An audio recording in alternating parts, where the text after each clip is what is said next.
Bismillahirrahmanirrahim.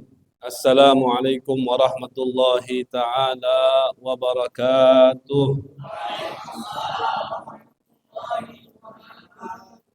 Alhamdulillah, alhamdulillahi rabbil alamin. Wassalatu wassalamu ala sayyidina Muhammadin khatamin nabiyyin wa ala alihi wa sahbihi ajma'in. Rabbi syrah li sadri wa yassir li amri wahlul 'uqdatam min lisani yafqahu qawli wasaddid lisani wahdi bihi qalbi bijahin nabi wal ali. Allahumma 'allimna ma yanfa'una wanfa'na bima 'allamtana warzuqna 'ilman wa 'amalan wa fiqhan fid din. Amin ya rabbal alamin. Alhamdulillah, pertama-tama yang saya muliakan dan juga yang saya hormati Bapak Kades kita, dan juga yang saya muliakan dan juga yang saya hormati Ketua Masjid, katanya sekaligus kadus, dan juga tokoh masyarakat, hadirin hadirat yang tidak bisa saya sebutkan satu persatu nama antum semua, tapi insya Allah tidak mengurangi daripada rasa hormat, rasa takzim, rasa kasih saya kepada antum-antum semua.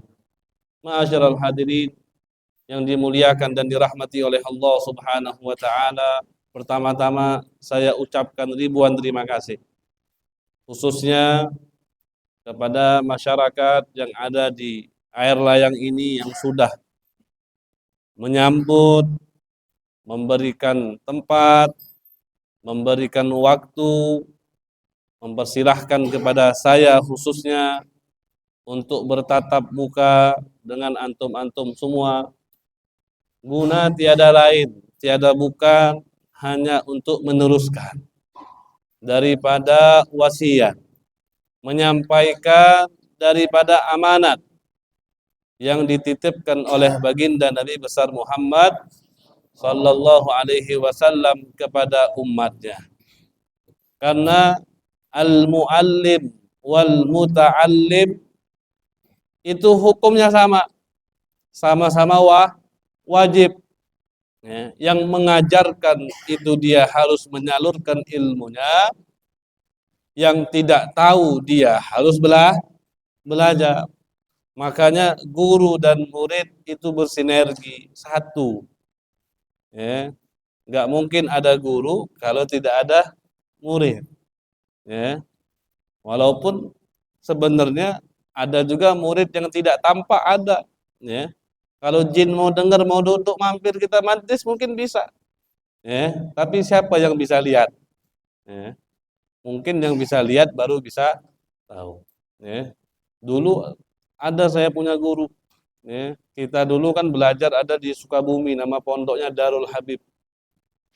Itu ada saya punya guru, ketika dia ngajar perempuan ataupun santriwati, kita itu kan tidak langsung bertatap muka sama perempuan misalnya kalau di pondok, walaupun guru yang ngajar. Ya, jadi misalnya perempuan di dalam, jadi ustadz yang ngajarnya di luar tuh, kayak bapak ini duduk di luar.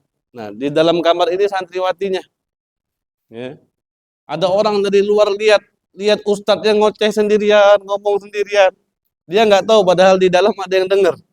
Ya. Kalau orang nggak tahu dia husnuzon, itu masya Allah guru ngajar siapa, ngajar jin atau ngajar siapa.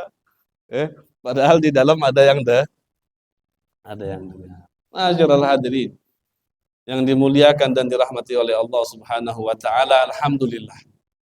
Kita bersyukur kepada Allah Subhanahu wa taala. Karena pada malam hari ini kita masih diberikan nikmat yang besar oleh Allah Subhanahu wa taala.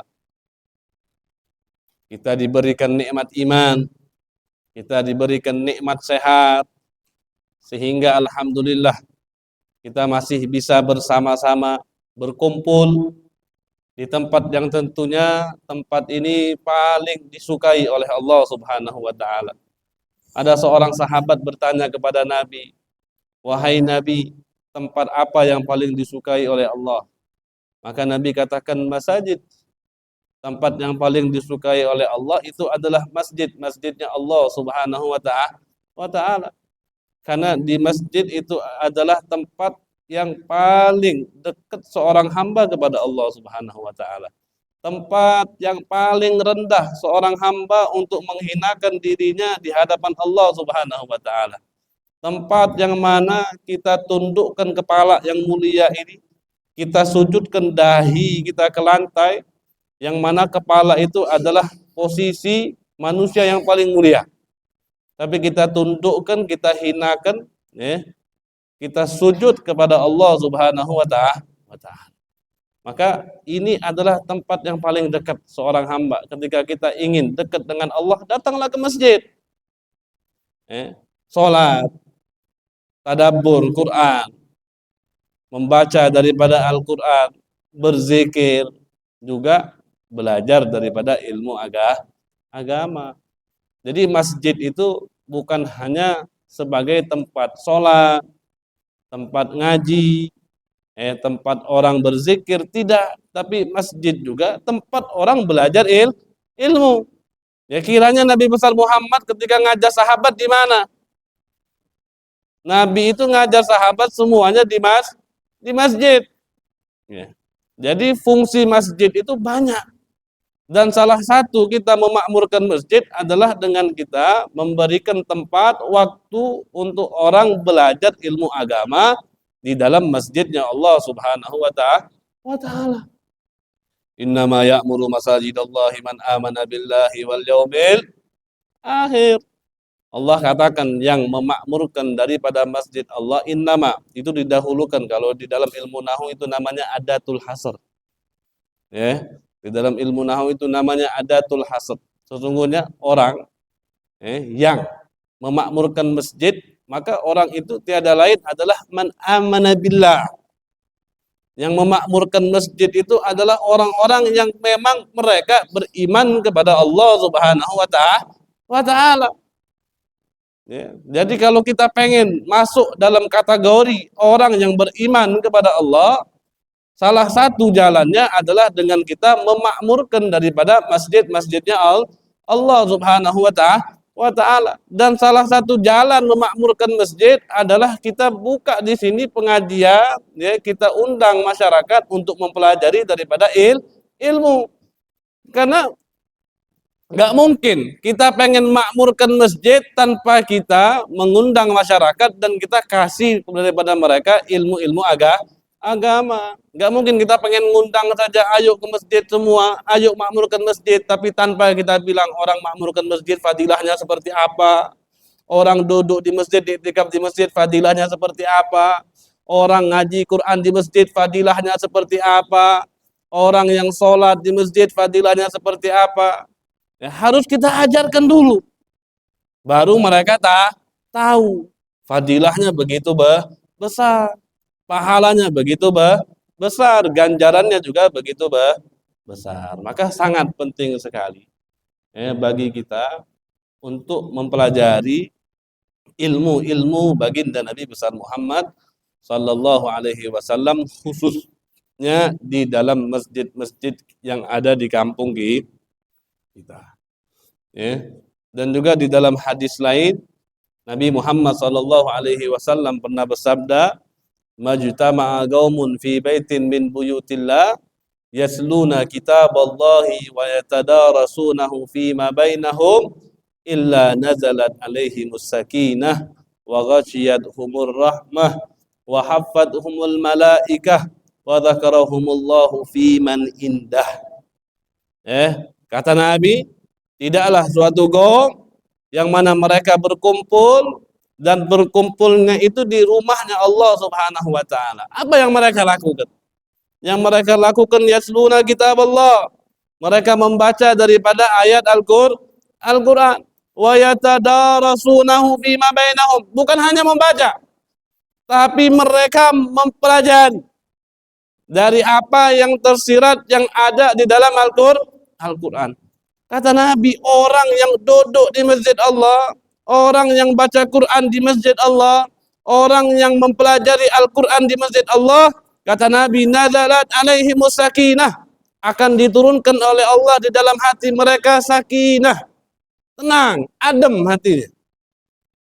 Ya, berapa banyak sekarang kita lihat orang di luar yang kita lihat secara mata zohir kita hidupnya mewah, bisnisnya banyak, kebunnya banyak, mungkin kendaraannya banyak, istrinya mungkin 4, ya, kita lihat.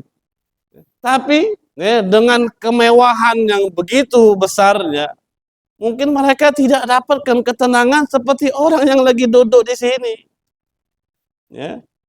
Karena ketenangan yang seperti itu enggak didapatkan kata Nabi kecuali orang-orang yang duduk dan duduknya itu mengkaji, memperdalam daripada ilmu baginda Nabi besar Muhammad sallallahu alaihi wasallam. Enggak sampai di situ.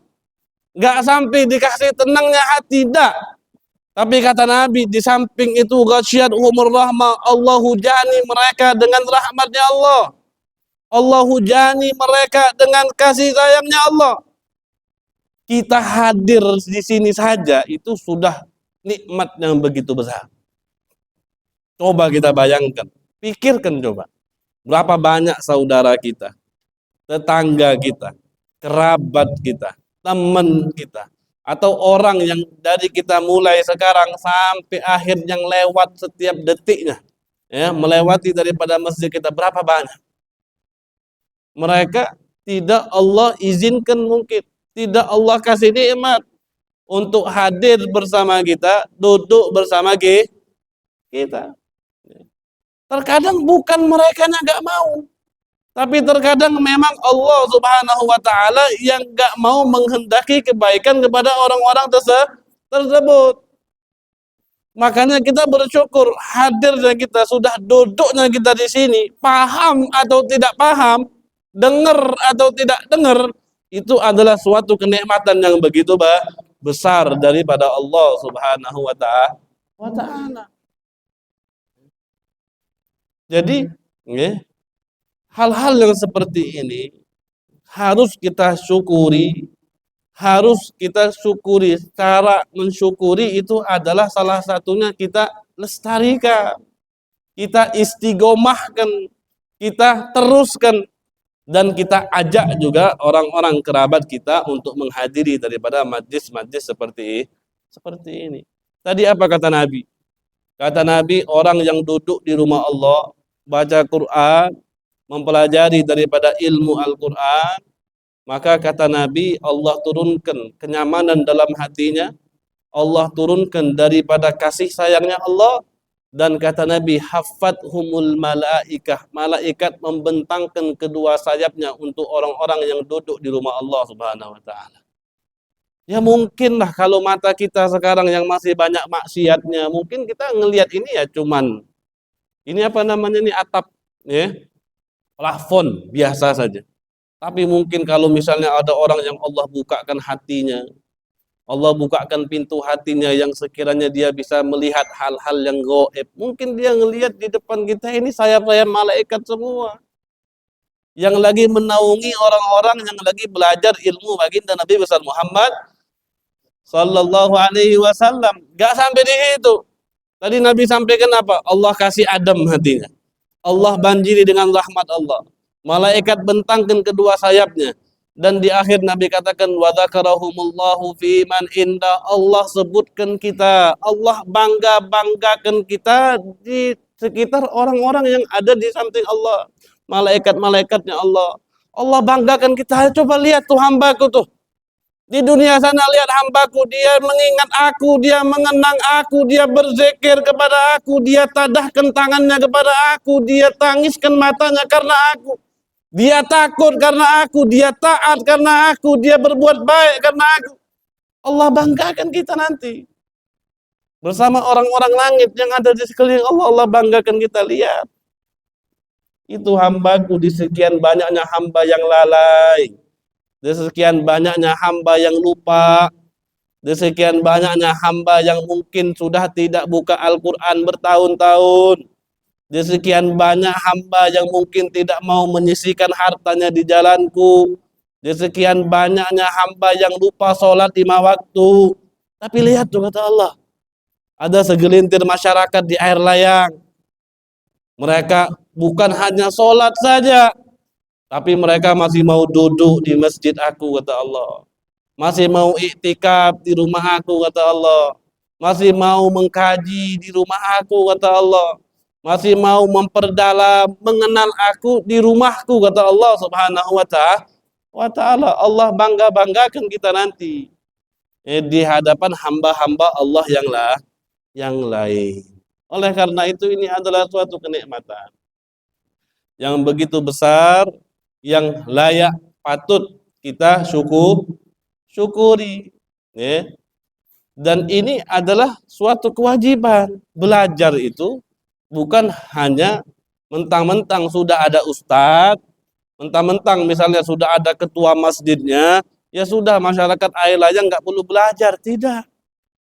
Semua daripada kita yang meyakini bahwasannya asyhadu an la ilaha illallah wa anna muhammadar rasulullah, kita dituntut, diwajibkan untuk belajar daripada ilmu agama. Kita harus tahu tentang sholat, harus tahu tentang puasa, harus tahu tentang zakat, harus tahu juga tentang haji, dan apapun itu yang diperintahkan oleh Allah Subhanahu wa taala, semuanya harus tahu. Ya gimana kalau kita mau sholat kita nggak belajar tentang sholat? Gimana kalau kita mau puasa sekiranya kita tidak belajar tentang puasa? Bagaimana kita mau sedekah misalnya kalau kita nggak belajar bagaimana sedekah yang baik? Maka semuanya itu pasti perlu belajar, dan hukum belajar itu adalah wajib. Ya, dijelaskan tadi oleh ketua masjid pertama kali, talabul ilmi faridatun ala kulli muslimin.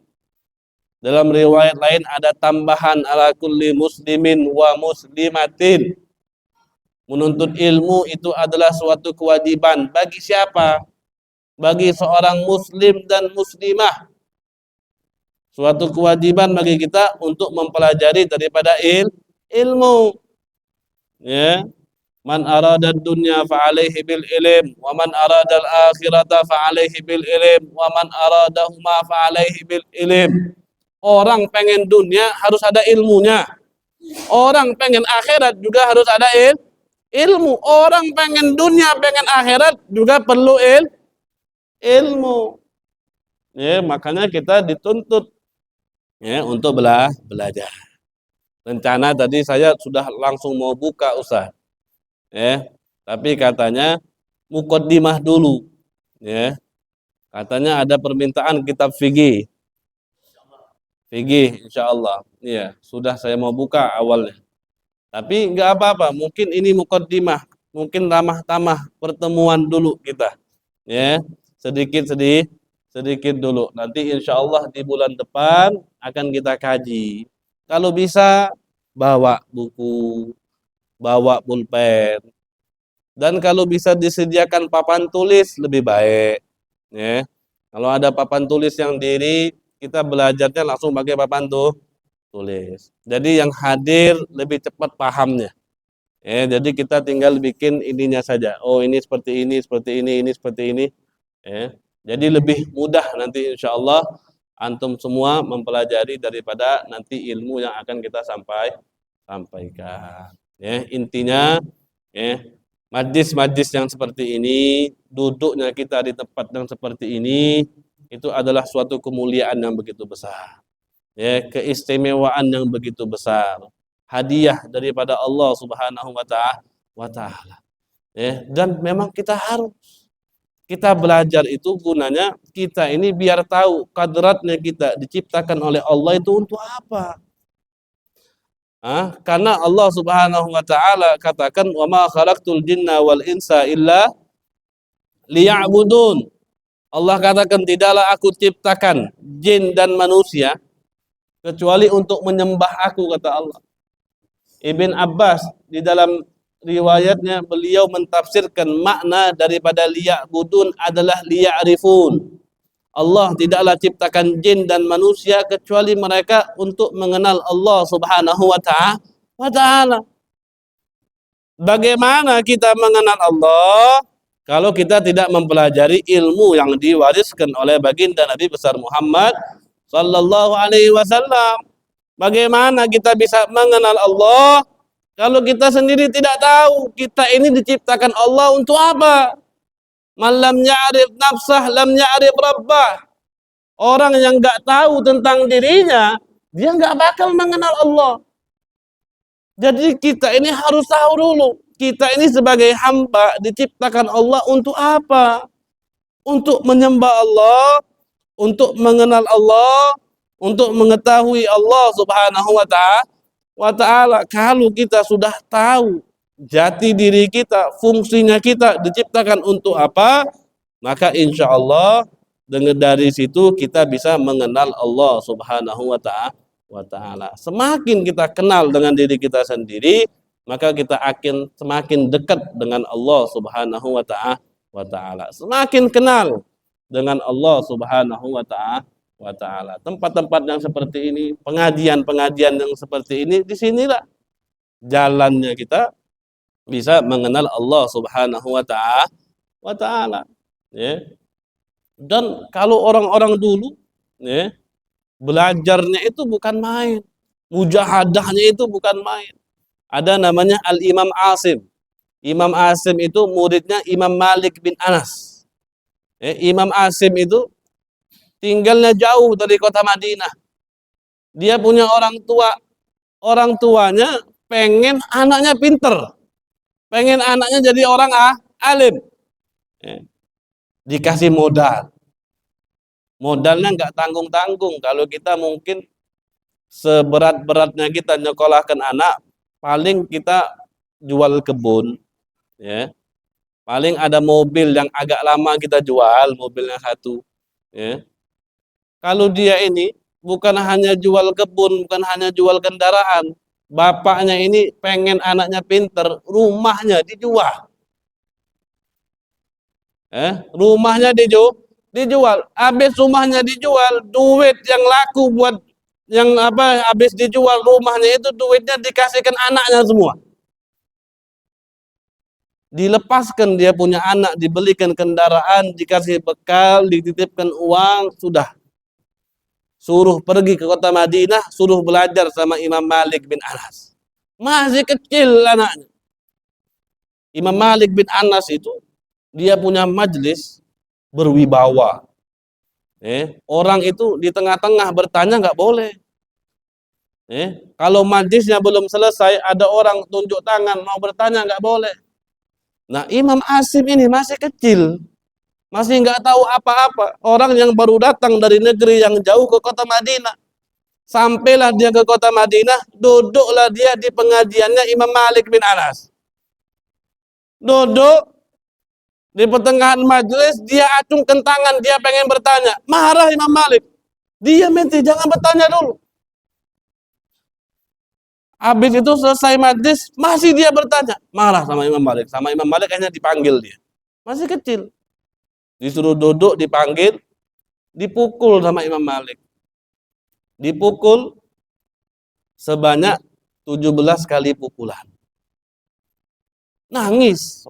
Walaupun Imam Malik mukulnya nggak kenceng. Karena kita ini di dalam syariat ada aturannya. Ya. Kita boleh mukul istri yang tidak taat sama suami, mukul anak yang tidak mau sholat. Itu boleh. Boleh dipukul, boleh. Tapi syaratnya darbun ghairu mubarrih. Ya, pukulan yang tidak bengkak, pukulan yang tidak ada memarnya, itu enggak apa-apa. Ya, dipukul sama Imam Malik. Ini anak karena masih kecil, Imam Asim dipukul Imam Malik, nangis. Imam Malik khawatir juga ngelihat anak kecil nangis. Ya. Sampai Imam Asim ngomong, aku nih datang ke sini, wahai Imam, dari jauh-jauh, bapak aku sampai jual rumah, aku datang kota Madinah ini, cuman aku pengen dengarkan hadis dari kau. Tapi ternyata aku datang di sini malah kau pukulin aku. Karena Imam Malik gak enak melihat Imam Asim ini nangis, akhirnya dihibur sama Imam Malik. Kalau kita ngehibur anak kecil pakai permen, ya. Ngehibur anak kecil kita kasih duit. Ngehibur anak kecil mungkin kita ajak main. Ini Imam Malik ngehibur anak yang lagi nangis ini dengan dikasih hadis. Dikasih cuman riwayat hadis. Kata Imam Malik, berapa banyak tadi aku pukul? 17 kali. Nah, setiap satu kali pukulan, aku beri kau satu hadis. Jadi dia dipukul 17 kali, dikasih 17 hadis. Dikasihlah, diriwayatkan Imam Malik 17 hadis. Ketika diriwayatkan 17 hadis, Imam Asim ini ngomong, wahai Imam Malik, gak apa-apa kalau setiap hari aku dipukul. Yang penting setiap hari aku dapat hadis, dia ngomong. Ya. Kata Imam Malik, gak mau, ente hafal gak tadi? Hafal. Baru pertama kali Imam Malik sebutkan 17 hadis, semuanya udah dia hafal. Ya. Wah itu bagaimana? Ya, kalau kita ini paling apa? Ya paling cuman minta waktu. Ya, ketua masjid paling minta apa? Minta waktunya antum datang duduk dengarkan majelis, hadis, ayat Quran, nasihat udah selesai. Gak harus jual rumah, gak harus pergi jauh, gak harus berangkat dari sini ke sini dengan apa namanya jangka waktu berjam-jam, tidak. Dan pengajiannya juga nggak sampai berjam-jam, tidak. Ya. Nah ini, ya, mujahadahnya, sungguh-sungguhnya orang dulu. Ada juga satu orang ahli hadis juga, ya, ahli hadis, dia ini pergi jauh dari negeri dia, ya, bawa bekal, bawa duit, semuanya. Kemudian dia datang ke suatu kota, belajarlah di situ bertahun-tahun, karena tujuannya belajar. Kalau tujuannya belajar, dia nggak bakal nyari duit. Tujuannya belajar aja dia. Namanya duit, makanan, bekal itu pasti habis. Ya. Habis sudah akhirnya. Duit, makanan yang dia bawa semuanya habis. Ya. Akhirnya dia bingung. Satu hari dia masih sabar, nggak makan dia. 2 hari dia nggak makan, masih sabar, masih belajar, masih giat. 3 hari dia nggak belajar, nggak makan, udah lemes badan dia. 3 hari lah lemes, udah nggak kuat lagi. Mau nggak mau dia harus nyari makan, kata dia. Keluar dia dari tempat dia. Yang dia hampiri, ya, ada kalau orang-orang Arab itu ada sebutannya mahbas. Mahbas itu tempat orang bikin roti. Kalau ada orang pernah lihat apa video-video atau film-film, ada yang roti-roti panjang tuh, roti-roti panjang. Nah, itu namanya biasanya orang-orang Arab bikin itu. Mahbas namanya. Tempat bikin roti, yang roti-roti panjang. Nah, di situ. Nah, tempat bikin roti itu baunya itu nyengat. Baunya itu nyengat. Mungkin jarak 10 meter itu udah keciuman, bau rotinya itu udah keciuman. Nah, imam ini yang lagi kelaparan 3 hari ini, kata dia, ketika aku lapar, aku cuman hampiri tokoh orang jual roti, dia nggak makan. Dia nggak minta, enggak. Jadi apa yang dia lakukan? Aku cuman cium bau roti saja. Dengan aku cium bau roti itu sudah bikin aku semangat lagi untuk belajar. Sudah pulang dia ke rumah, belajar lagi. Nggak makan dia cuman cium bau roti. Kalau kita telat makan langsung minum obat. Sakit lambung, usus nanti. Kalau mereka tidak. Tapi makanya alhamdulillah kita ini bersyukur.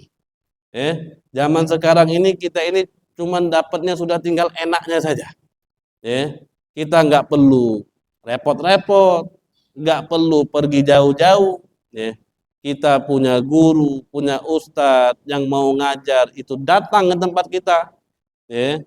Tempatnya disediakan. Jadi jangan disia-siakan. Karena nanti semua ini akan dipertanggungjawabkan oleh Allah Subhanahu wa Ta'ala. Kalian orang air layang itu nggak ada hujah lagi nanti di hadapan Allah. Kenapa kau nggak sholat? Kenapa kau nggak zakat? Kenapa kau nggak puasa? Padahal di air layang sudah ada ustadz.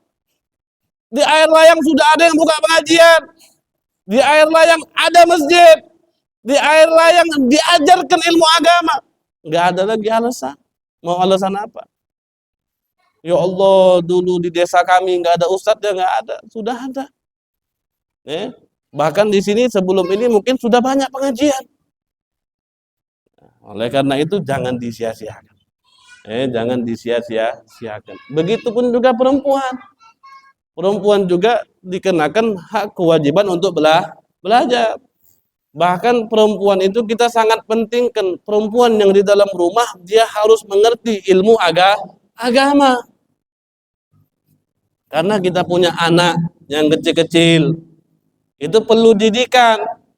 Kalau abahnya, ayahnya itu keluar setiap pagi kerja, kebun, ada yang pabrik, ada yang kerja apa, kerja. Ya, orang tua itu, ayah itu waktu sama anak itu semakin jarang, semakin sedikit dibandingkan ibu. Ibu dia 24 jam sama anak. Maka didikan pertama untuk anak itu ada di tangan seorang ibu. Makanya ibu itu diumpamakan oleh kata-kata Arab madrasatul ula. Sebelum anak itu TK, sebelum anak itu TPA, sebelum anak itu masuk madrasah, anak itu dididik dulu di rumah. Siapa yang didik? Ibunya. Kalau ibunya kurang tentang agama, bagaimana dia mau mendidik anaknya? Kalau ibunya nggak tahu bagaimana akhlak Nabi di rumah, bagaimana dia mau didik anaknya? Kalau ibunya nggak tahu bagaimana Nabi ketika mau tidur, bagaimana dia mau didik anaknya? Kalau ibunya nggak tahu bagaimana cara makan, cara masuk rumah, cara masuk kamar mandi dan keluarnya, bagaimana dia mau didik anaknya? Makanya Nabi kita bilang, fadfar bidatid din taribat yadah. Carilah istri itu yang agamanya dulu. Kan kita itu dilihat istri itu ada 4. Dari kedudukannya, dari hartanya, dari cantiknya kata Nabi, dan dari agama. Maka kata Nabi, utamakan dulu yang agamanya. Kalau agamanya kita dapat, maka beres bahasanya, selesai, bagus tuh bakal. Rumah tangganya bakal bagus, anak kita juga bakal bagus.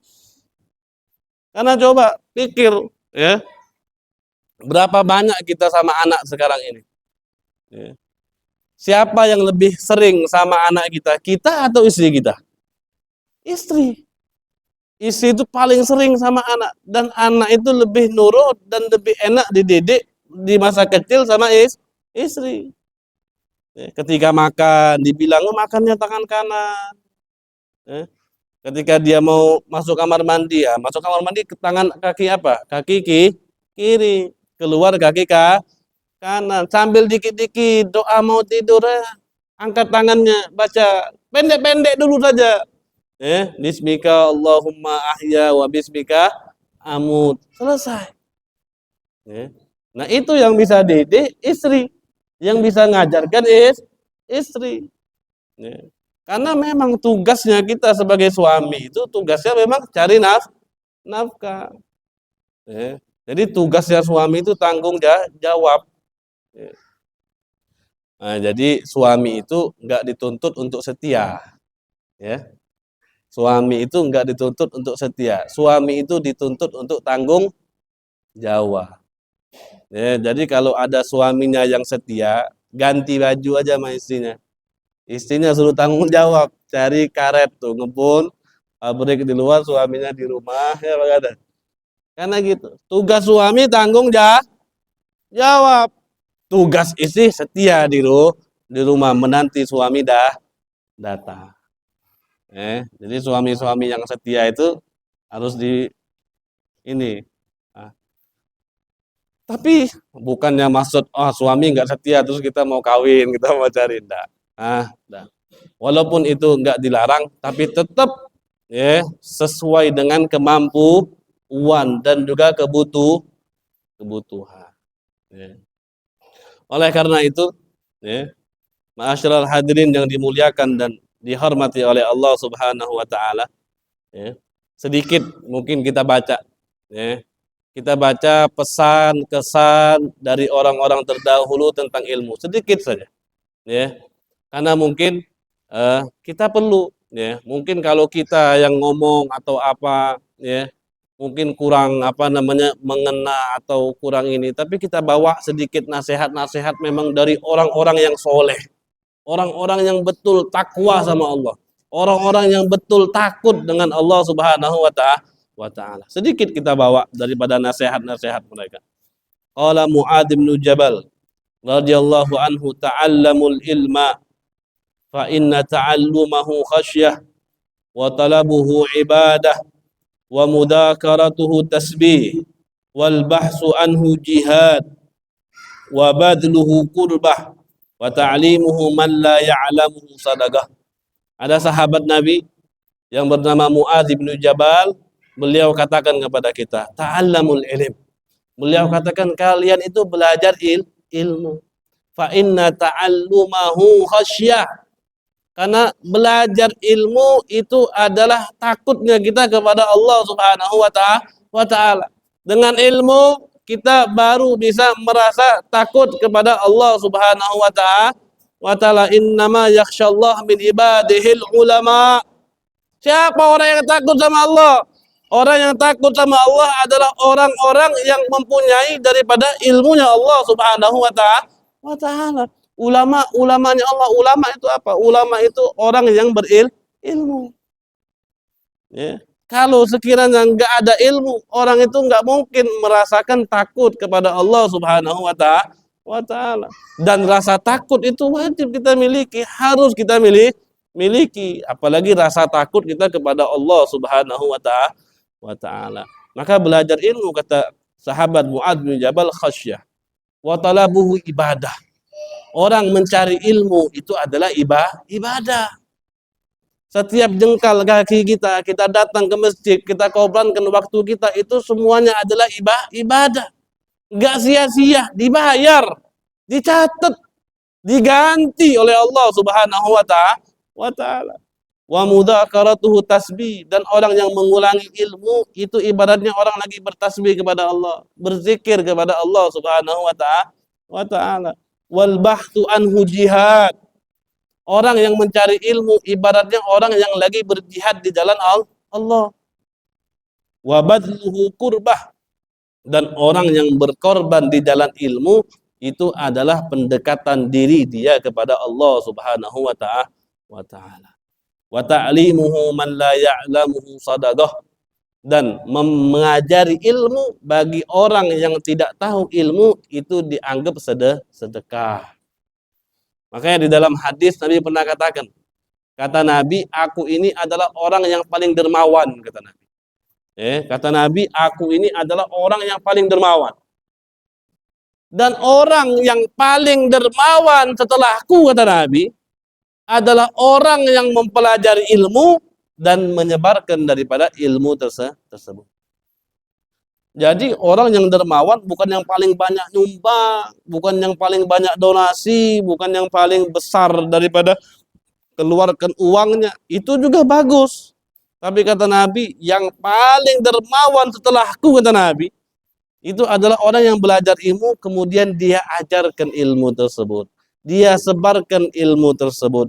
Dia amalkan daripada ilmu tersebut. Jadi orang belajar ilmu bisa kasih kita rasa takut kepada Allah Subhanahu wa taala. Orang mencari ilmu dianggap ibadah. Orang yang mengulang ilmu dianggap berzikir. Orang yang mencari ilmu di perjalanannya dianggap jihad di jalan Allah. Orang yang dia keluarkan daripada ongkos untuk ilmu itu dianggap daripada pendekatan diri dia kepada Allah. Dan orang yang sudah mempelajari ilmu dan dia sebarkan daripada ilmu tersebut itu dianggap sedekah. Kurang apa coba? Ya. Semuanya kita dapatkan untuk kita semua. Kita belajar manfaatnya untuk kita. Ya. Digaji lagi sama Allah. Diberi pahala lagi oleh Allah Subhanahu wa taala. Ada juga yang berkata Al-Imam Abu Darda radhiyallahu anhu, utlubul ilma fa in lam tatlubuhu fa ahibbu ahla fa in lam tuhibbuhum fala tubghiduhum. Kata Abu Darda, kalian carilah ilmu. Kalau sekiranya memang kalian tidak sempat lagi untuk mencari ilmu, maka fa ahibbu ahla, cintailah orang yang membawa ilmu. Kalau kita sudah nggak bisa cari ilmu, maka cintailah orang yang berilmu. Kalaupun kalian tidak bisa mencintai orang yang berilmu, katanya, fala tubghiduhum. Jangan kalian benci sama mereka. Jangan kalian halangi mereka. Jangan kalian larang mereka untuk menyebarkan daripada ilmu baginda Nabi besar Muhammad sallallahu alaihi wasallam. Makanya Nabi pernah katakan, kun aliman au muta'alliman au mustami'an au muhibban fala takun khamisan fatahlak. Nabi pernah katakan, kalian tuh jadilah orang alim, kata Nabi. Kalau nggak bisa jadi orang alim, maka muta'allim, jadi orang yang belajar. Nggak sempat juga jadi orang belajar karena mungkin faktor umur udah nggak bisa lagi mondok di pesantren. Mustami'an, jadi orang yang mendengarkan daripada ilmu tersebut. Nggak cukup lagi, nggak bisa lagi jadi mustami', maka kata Nabi, kun muhibban, jadi orang yang cinta dengan orang yang berilmu, dengan orang yang belajar ilmu, dengan orang yang hadir di majlis ilmu. Nabi katakan yang terakhir, fala takun khamisan fatahlak, kata Nabi. Maka kamu jangan jadi yang kelima. Kalau kamu jadi yang kelima, kata Nabi, kamu bakal hancur. Apa yang kelima? Yang kelima adalah orang yang berpaling dari ilmu, orang yang tidak mencintai daripada orang berilmu, dan orang yang enggak mencintai orang yang hadir di dalam majlis ilmu. Yang kelima ini bakal celaka. Maka empat ini jadilah salah satu daripada empat orang ini. Jadi orang alim, atau jadi orang yang belajar, atau jadi orang yang mendengarkan, atau jadi orang yang mencintai daripada ketiga orang tersebut. Jangan jadi yang kelima. Jangan memusuhi, jangan membenci, jangan melarang. Apabila di tempat tersebut diajarkan daripada ilmu baginda Nabi besar Muhammad sallallahu alaihi wasallam. Qala Salman al-Farisi radhiyallahu anhu, la yadalu an-nasu bi khair ma baqiya al-awwal hatta yata'allama al-akhar. Fa idza dhahaba al-awwal qabla an yata'allama al-akhar fadzaka hina halaku. Kata sahabat Salman al-Farisi, manusia itu di suatu tempat itu akan baik selagi generasi awalnya yang mempelajari ilmu dia mengajarkan generasi berikutnya. Misal sekarang mungkin zamannya Bapak ketua masjid kita misalnya. Nah, generasi di bawahnya sebelum yang generasi kita ini meninggal misalnya, maka harus diajarkan terlebih dahulu. Kalau sebelum meninggalnya generasi yang pertama, tapi generasi kedua sudah diajarkan, maka ada yang meneruskan nantinya. Dan satu tempat itu akan baik. Karena apa? Karena masih ada orang yang berilmu, masih ada orang yang mempelajari daripada ilmu. Tapi satu kaum itu akan celaka, kata Salman al-Farisi, kalau sekiranya generasi yang pertama itu sudah hancur duluan sebelum dia ajarkan generasi berikutnya. Karena apa? Generasi berikutnya akan berjalan tanpa dilandasi dengan ilmu agama. Makanya penting pengajian ini juga bukan untuk kita saja, tapi kita untuk mencetak generasi-generasi berikutnya, mencetak daripada anak-anak kita agar mereka memperdalam daripada ilmu agama. Penting agar di kampung ini tetap lestari, tetap ada masjid, tetap ramai, sholat jamaah tetap ada, pengajian tetap ada, di rumah ada terdengar bacaan Al-Qur'annya, nggak kosong. Makanya di situ penting pengajian-pengajian yang seperti ini penting sekali. Untuk kita mencetak daripada generasi-generasi berikutnya agar mereka mencintai daripada ilmu agama. Agar mereka mengenal siapa Nabi besar Muhammad sallallahu alaihi wasallam, agar mereka mengenal siapa itu Allah Subhanahu wa ta'ala. Al-Imam Sahal At-Tusturi di dalam salah satu perkataannya beliau katakan, Dosa yang paling besar seorang hamba itu ketika dia lupa dengan Allah. Bagaimana? Kita aja kalau kita jadi anak buah, kita ada bos, kita lupa sama bos atau kita telat saja kita takut sama bos kita. Makanya kata Imam Salatusturi, dosa yang paling besar itu ketika seorang hamba lupa akan Allah Subhanahu wa Ta'ala. Kalau kita nggak ajarkan ilmu agama, bagaimana anak kita bisa tahu tentang Allah? Bagaimana anak kita bisa mengenal tentang Allah Subhanahu wa Ta'ala? Bagaimana anak itu bisa melakukan sesuatu hal yang diperintahkan oleh Allah, menjauhkan hal-hal yang dilarang oleh Allah Subhanahu wa Ta'ala. Makanya sekali-sekali setiap sholat diajak anak. Walaupun anaknya itu misalnya masih 7 tahun, masih 6 tahun, masih 5 tahun, sekali-sekali diajak, kenalkan dulu, paham atau tidaknya mereka. Bikin di dalam hati mereka itu benih-benih kagum, suka, cinta untuk hadir di dalam majlis-majlis yang seperti ini. Jadi percuma kalau sekiranya kita aja yang hadir, orang tua aja yang hadir, tapi kita punya anak di rumah, mungkin dia males, mungkin dia tidak mau belajar agama, mungkin dia tinggalkan daripada sholat, sedangkan bapaknya, suaminya hadir majlis terus, sholat jamaah terus, gak pernah tinggal, hadir majlis maulid terus, tapi dia punya istri gak kenal agama, dia punya istri lakukan maksiat, dia punya istri selalu umbar aurat, dia punya anak sholatnya nggak dijaga, percuma. Hal-hal yang seperti ini hangus semuanya. Kenapa? Karena orang-orang yang di rumah yang tanggung jawab kita semuanya lalai dengan Allah Subhanahu wa Ta'ala. Kalau istilah Nabi itu kata Nabi sebutannya dayus. Sudah saya sampaikan semalam. Kata Nabi ini dayus. Dayus itu apa? Dayus itu adalah orang yang mempunyai tanggung jawab baik itu kepada anaknya atau kepada istrinya. Tapi ketika anak dan istrinya itu tidak melakukan daripada perbuatan yang wajib atau melanggar daripada maksiat, mereka biarkan. Enggak mereka nasihatkan, enggak mereka larang. Itu namanya dayu. Misalnya taruhlah ada kita di sini. Kita hadir di sini. Kita sholat isya dari berjamaah di sini. Kita hadir majlis. Tapi kita di sana, kita masih punya anak yang sudah balik, yang sudah dewasa misalnya. Anak kita lupa sholat, anak kita nggak tahu agama, anak kita nggak tahu tentang sholat, dan kita diam, kita nggak marah pun tidak, keluar kalimat nasihat pun tidak, kalimat ajakan pun tidak. Orang seperti itu kata Nabi dayus, dan dayus ini akibatnya bukan sepele. Nabi Muhammad SAW pernah katakan, salah satu la yanzurullahu ta'ala ilaihim yaumal qiyamah. Kata Nabi ada 3 orang yang gak bakal Allah pandang nanti di hari kiamat.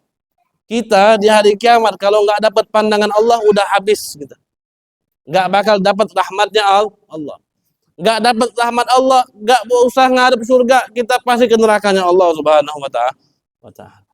Kata Nabi ada 3 orang yang nanti di hari kiamat tidak bakal dipandang oleh Allah Subhanahu wa Ta'ala. Yang pertama siapa? Al-aqli walide. Orang yang tidak berbakti kepada kedua orang tua. Yang kedua, al-mar'ah al-mutarajjilah. Perempuan yang bergaya seperti laki-laki. Tampilannya laki-laki, duduk sama laki-laki, gayanya semuanya seperti laki-laki. Dan yang ketiga kata Nabi, ad-dayyus tadi. Dayyus ataupun orang tua, suami yang punya anak, punya istri, tapi masih lalai dengan Allah, sedangkan suaminya itu berbuat taat terus, tapi dia tidak memperingati keluarganya, maka orang seperti itu tidak akan dapat rahmatnya Allah nanti di hari kiamat. Makanya Allah katakan dalam ayat Al-Quran, ku anfusakum wa ahlikum nara. Allah bilang, inti jaga. Yang dijaga itu bukan hanya diri ente, kata Allah. Ku anfusakum, kalian jaga jiwa kalian, wa ahlikum, juga jaga keluarga kalian. Jadi kita ini bukan hanya dituntut, disuruh oleh Allah jaga diri kita saja, enggak. Ente jaga juga kalian punya keluarga. Dari apa? Dari api neraka. Jadi jangan harap dengan amalnya kita mungkin sholat jamaah terus, hadir masjid terus, berzikir terus, pengajian terus. Tapi tiba-tiba kita pengen masuk surga, tahu-tahu anak kita di rumah masih tinggalkan sholat. Sebelum kita naik ke surga, ditarik dulu sama anak kaki kita. Nanti dulu bapak, nanti dulu ayah. Ya. Kenapa? Kata anaknya, ya Allah, ini orang tua saya. Ketika saya nggak bangun sholat subuh, dia nggak bangunin saya. Ketika dia datang ke masjid, dia nggak rangkul tangan saya. Ketika saya tinggalkan sholat, dia nggak nasihatin saya. Dia nggak pukul saya. Nah, kata Allah, dah ente nanti masuk surganya ikut anak ente dulu. Selesai. Masuk neraka dulu ikut anaknya. Jadi makanya innama amwalukum wa auladukum fitnah, kata Allah. Harta anak itu adalah fitnah. Fitnah maksudnya apa? Kalau kita nggak bisa jaga itu jadi fitnah untuk kita. Makanya anak itu bisa jadi investasi. Anak itu investasi. Bisa jadi investasi, kan ada investasi bodong, ya, ada investasi yang betul. Nah, kita mau jadikan anak kita ini investasi yang seperti apa? Dari kita ini. Kalau kita mau jadikan anak kita investasi yang membuahkan hasil untuk kita, didik kita punya anak. Ajak mereka ke dalam majelis-majelis ilmu. Kalau mereka udah cukup usia, kirim ke pondok pesantren. Suruh mereka belajar ilmu agama. Itu insya Allah bisa mencetak anak kita menjadi investasi yang baik nanti untuk kita. Itulah yang kita harapkan. Siapa nanti ketika kita meninggal nanti yang mau kirim daripada doa-doa untuk kita, kirim daripada fatihah untuk kita, undang semua warga Air Layang ini untuk duduk di rumahnya, kirimkan fatihah untuk kita. Siapa lagi kalau bukan anak-anak yang soleh? Ya. Maka jangan harap ente punya anak yang bakal ingat sama kalian kalau kalian tidak kenalkan daripada ilmu agama. Pengen punya anak yang ingat, kenalkan mereka dengan ilmu agama. Pengen anak yang bisa berikan syafaat, kenalkan mereka dengan ilmu agama. Pengen anak yang bisa menghapus dosa kita nanti, ajarkan dia ilmu agama. Insya Allah kita bisa masuk surganya Allah dengan daripada doa-doa anak-anak kita yang soleh. Mungkin cukup sampai segini aja dulu ya permulaan kita pada malam hari ini. Maka insya Allah di bulan yang akan datang akan kita lanjut. Insya Allah kita masuk ke dalam pelajaran ya yang inti kita belajar. Makanya saya pengen pakai kitab karena saya bukan cuman pengen tausiah atau nasihat, tapi kita pengen langsung belajar ilmu agama. Ya, kita belajar sedikit-sedikit, ya. Kita kenalkan tentang ilmu, bagaimana kita bersuci, bagaimana kita sholat nantinya, bagaimana puasa yang betul, zakat yang betul, haji, umroh, dan jual beli transaksi yang betul, yang sesuai dengan ajaran baginda Nabi besar Muhammad sallallahu alaihi wasallam. Sekali lagi saya ucapkan ribuan terima kasih dan saya ucapkan ribuan maaf kalau sekiranya ada kata-kata yang tidak berkenan di dalam hati antum-antum semua. Insya Allah dengan hadirnya kita di sini, tidaklah kita keluar daripada masjid ini melainkan semua daripada dosa-dosa kita diampunkan oleh Allah Subhanahu wa taala.